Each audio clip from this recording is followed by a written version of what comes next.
Ayan mga kagrads, andito pa rin tayo sa eskwelahan. Itong frame na to, para to sa goal ng soccer na limahan daw. Gumawa ako nito, isang set rin.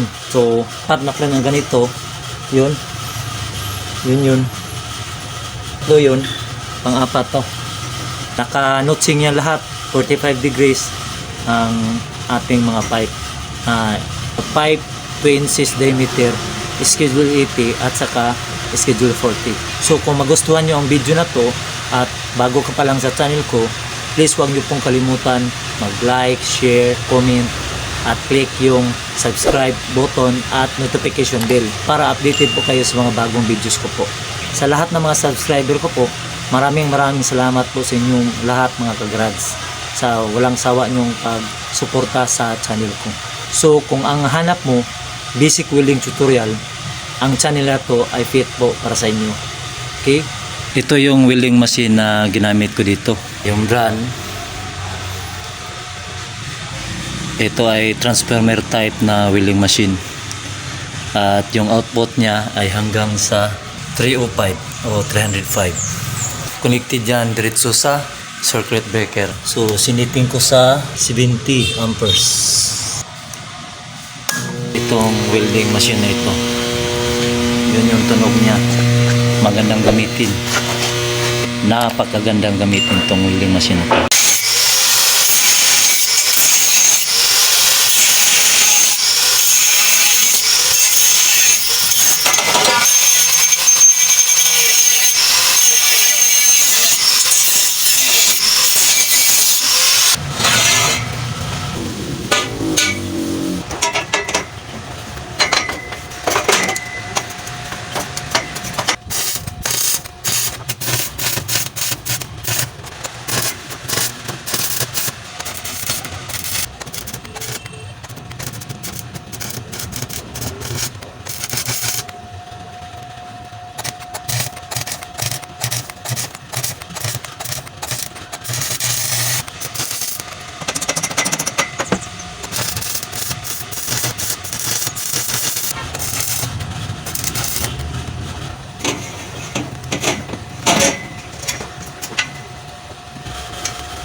Wala